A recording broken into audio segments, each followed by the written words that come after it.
Bem-vindo ao canal Relatos Macabros. Se inscreva no canal e deixe o like. Aproveite o terror. O passageiro fantasma. Em uma noite escura e sem lua, Lucas dirigia sozinho em uma estrada isolada. Era uma rodovia que passava por uma região desértica, sem qualquer sinal de vida por quilômetros. A única companhia era o som dos pneus sobre o asfalto e o zumbido do motor. Lucas estava exausto após horas de viagem e mal via a hora de chegar em casa. Mas algo naquela estrada parecia errado. Enquanto avançava, avistou uma figura à margem da estrada, acenando desesperadamente. Uma pessoa pedindo carona, no meio do nada? Ele hesitou. Não havia cidades ou vilas próximas. Quem estaria ali? Contra seu melhor julgamento, ele reduziu a velocidade e parou ao lado da figura. Era um homem, com roupas gastas e olhos fundos, como se não dormisse há dias. Preciso de ajuda, disse o homem com uma voz rouca, quase um sussurro. Estou perdido há dias nessa estrada, pode me levar até a próxima cidade? Lucas olhou em volta, nervoso. Não havia nada além de deserto por milhas. A dúvida o corroía, mas ele não podia simplesmente deixar aquele homem ali. Ele concordou com a cabeça e o homem entrou no carro. Enquanto continuavam a viagem, o clima dentro do carro ficava pesado. Lucas tentava puxar conversa, mas o homem respondia com frases curtas e evasivas. O rádio, que antes tocava músicas baixas, começou a chiar com estática, e o silêncio entre os dois era sufocante. A tensão no ar aumentava a cada quilômetro que passava. Depois de alguns minutos, Lucas percebeu que o homem estava encarando-o fixamente, sem piscar. O suor frio começou a escorrer por sua nuca. Você mora por aqui? Perguntou Lucas, tentando quebrar o clima tenso. Já morei, há muito tempo, respondeu o homem, sua voz parecia mais distante. Lucas ficou confuso. Mas antes que pudesse perguntar mais, o homem soltou uma frase que gelou seu sangue. Essa estrada é onde as almas se perdem. Assustado, Lucas olhou para o passageiro e viu algo que não havia percebido antes. As mãos do homem estavam sujas de terra, como se ele tivesse saído debaixo de algo ou de algum lugar. Seus olhos pareciam vidrados, como se ele não estivesse mais ali. De repente, o homem começou a falar de uma forma estranha, como se estivesse contando a história de sua própria morte. Ele disse que havia morrido em um acidente de carro, exatamente naquela estrada, muitos anos atrás. Desde então, vagava por ali, esperando que alguém o levasse para casa. Lucas pisou no acelerador, querendo sair dali o mais rápido possível. Mas quando olhou para o banco do passageiro, o homem havia sumido. Lucas parou o carro, em pânico. Não havia sinal de que alguém esteve ali. Apenas o rádio chiando e a estrada escura à frente. A Vila Fantasma. Camila e seu namorado, Felipe, estavam em uma viagem pelo interior. Eles decidiram pegar um caminho alternativo, uma estrada de terra que, segundo um mapa antigo, passava por algumas vilas esquecidas. Eles queriam aventura e explorar lugares novos, mas ao cair da noite, a estrada se tornou sombria e assustadora. As árvores altas ao redor pareciam formar um túnel de escuridão. Os faróis do carro mal conseguiam iluminar o caminho à frente, e um silêncio pesado pairava no ar. O GPS havia parado de funcionar horas atrás, deixando-os completamente perdidos. Finalmente, avistaram uma pequena vila à frente, com algumas casas de madeira antigas e uma única luz acesa na rua principal. Eles decidiram parar e pedir informações. A vila parecia abandonada, mas logo uma mulher idosa apareceu, saindo de uma das casas. Ela andava com dificuldade, mas acenou para eles com um sorriso gentil. Vocês estão perdidos? Perguntou a mulher, com uma voz doce, mas estranhamente distante. Sim. O GPS parou de funcionar e não sabemos onde estamos, respondeu Camila. A mulher os convidou a entrar em sua casa para descansar um pouco antes de continuarem. Apesar do desconforto, eles aceitaram. A casa da idosa estava empoeirada e cheia de móveis antigos. Havia uma sensação de que o tempo havia parado ali. Enquanto conversavam, a mulher lhes contou sobre a vila. Disse que, há muitos anos, a estrada havia sido movimentada, mas um acidente terrível aconteceu, tirando a vida de muitos moradores. Desde então, a vila ficou esquecida. Quando Camila perguntou sobre o acidente, a idosa mudou de assunto rapidamente, sugerindo que era melhor não falar sobre isso à noite. Após um tempo, Camila e Felipe decidiram continuar a viagem. Agradeceram à idosa e voltaram para o carro. No entanto, quando olharam para trás, a casa em que estavam havia desaparecido. No lugar, apenas ruínas cobertas de mato. Camila sentiu um arrepio na espinha. A estrada à frente parecia não ter fim, e cada quilômetro que percorriam, parecia levá-los de volta ao mesmo ponto. Era como se estivessem presos em um ciclo interminável. Finalmente, após horas de desespero, avistaram a saída da estrada. Mas ao olhar pelo retrovisor, Camila viu a idosa observando-os, com um sorriso macabro no rosto. O caminhoneiro solitário. Rafael era caminhoneiro e costumava fazer longas viagens noturnas. Certa noite, ele recebeu uma entrega urgente que o faria passar por uma estrada pouco conhecida, cercada por florestas densas. Ele não gostava de dirigir por ali, pois a estrada tinha uma má reputação, com histórias de desaparecimentos inexplicáveis. À medida que avançava, a estrada ficou cada vez mais estreita e deserta.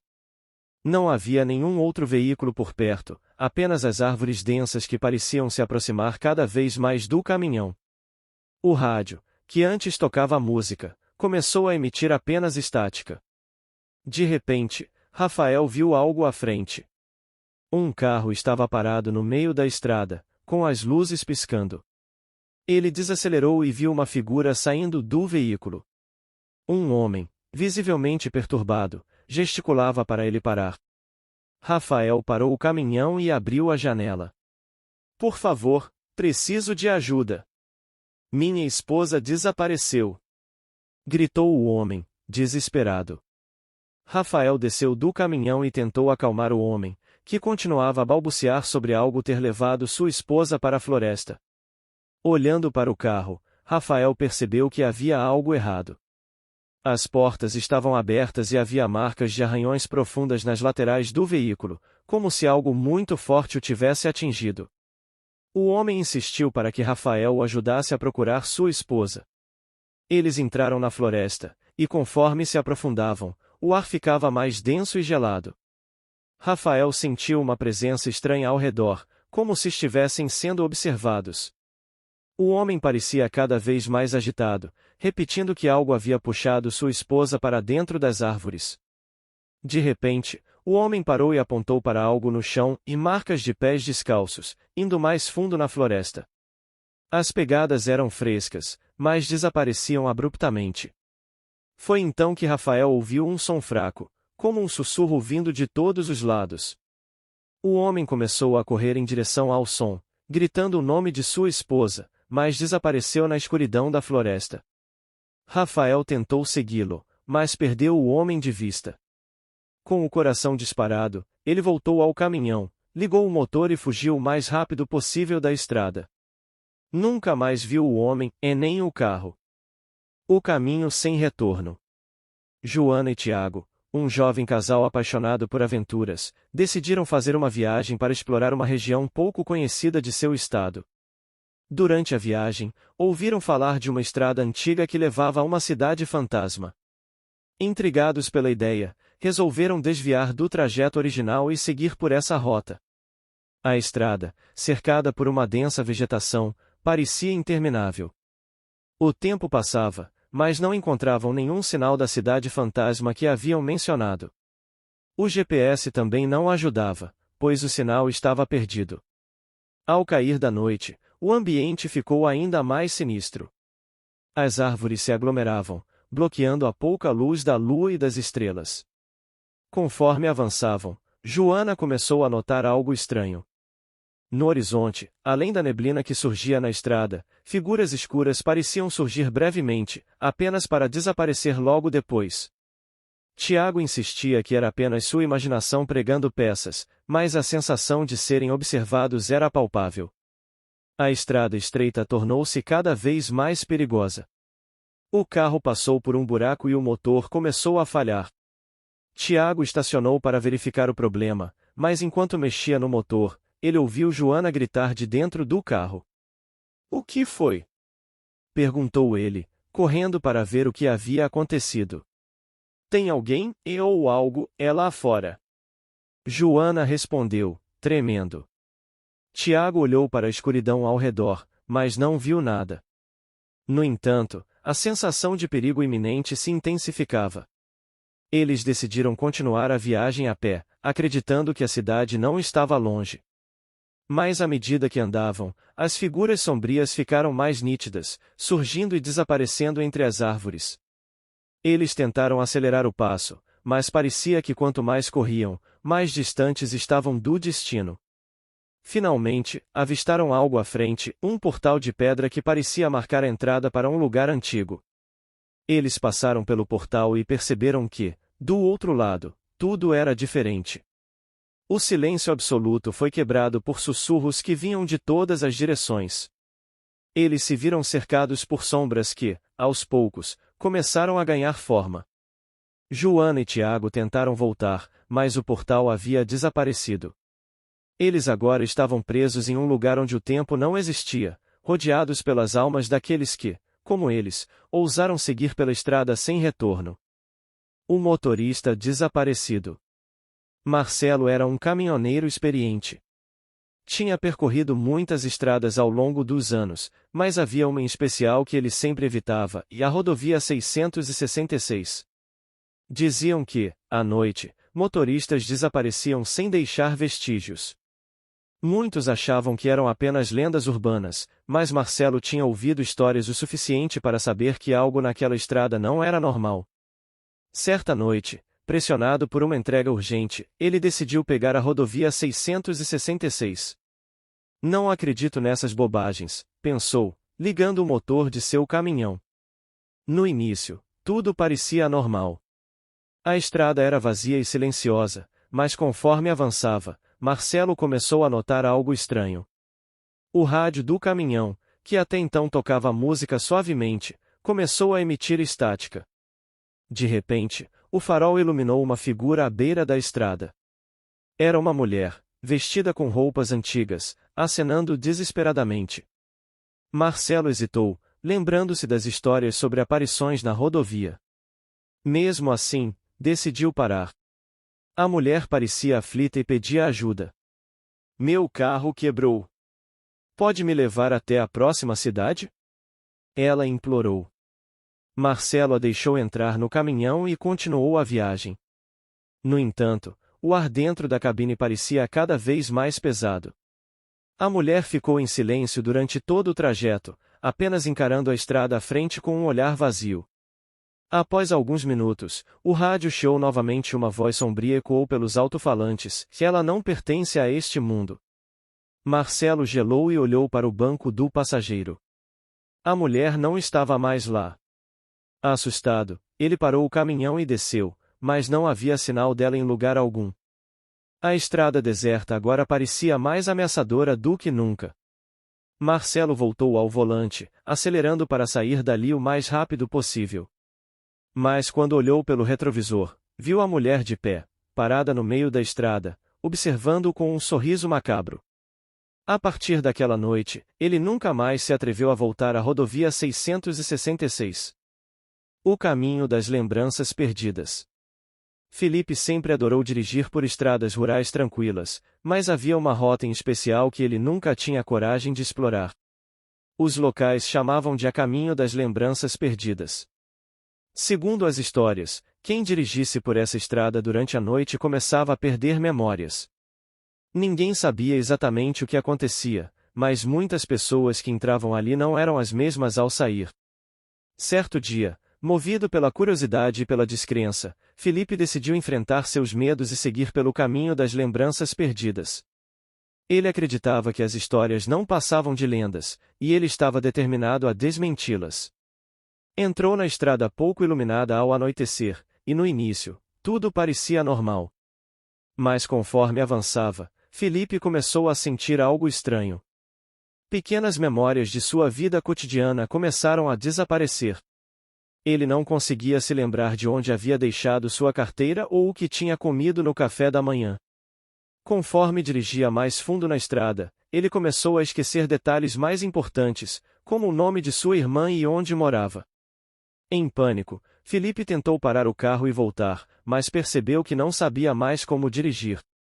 Era como se todas as habilidades que tinha aprendido ao longo da vida estivessem desaparecendo aos poucos. Ele olhou para o painel do carro e não reconhecia mais os botões ou o volante. No momento em que tentou sair do veículo, viu algo à distância, uma figura esquelética, coberta por um manto escuro, que se aproximava lentamente. A cada passo que a figura dava, mais lembranças de sua vida desapareciam de sua mente. Quando a figura estava a poucos metros dele, Felipe já não lembrava quem era, nem por que estava ali. Quando amanheceu, o carro de Felipe foi encontrado por moradores locais. Ele estava sentado no banco do motorista, com um olhar vazio, sem memória de sua vida. Tornou-se mais uma vítima do caminho das lembranças perdidas. O hotel na beira da estrada. Mariana e seus amigos estavam em uma longa viagem de carro, viajando de uma cidade para outra em busca de aventuras. Após horas de direção, começaram a se sentir exaustos. Era tarde da noite, e eles precisavam de um lugar para descansar. Foi quando avistaram um pequeno hotel à beira da estrada, iluminado apenas por uma luz fraca e amarelada. Eles decidiram parar ali e alugar um quarto. O recepcionista era um homem de aparência estranha, com olhos profundos e um sorriso que não parecia verdadeiro. O hotel em si era antigo, com corredores longos e mal iluminados. Algo no ar era pesado, mas o cansaço era tanto que eles ignoraram o desconforto. Durante a noite, Mariana acordou com um som de passos no corredor. Achando que algum dos amigos estava fora do quarto, ela decidiu verificar. Ao abrir a porta, viu uma figura sombria, caminhando lentamente pelo corredor. A figura parou e virou-se para ela. Seu rosto estava coberto por um véu, e Mariana sentiu uma presença aterradora. Ela correu de volta para o quarto e trancou a porta, mas os passos continuavam do lado de fora, cada vez mais altos. Seus amigos também acordaram e estavam tão assustados quanto ela. Eles decidiram sair do hotel imediatamente. Quando chegaram à recepção, o recepcionista não estava mais lá. O saguão estava vazio, e a única saída estava bloqueada. Eles correram para os fundos e encontraram uma porta que levava a um porão. Sem opções, desceram as escadas escuras, apenas para encontrar várias portas trancadas. A porta que eles tinham acabado de atravessar desapareceu. Eles agora estavam presos no hotel, e as figuras sombrias que Mariana viu antes começaram a aparecer nos corredores, aproximando-se cada vez mais.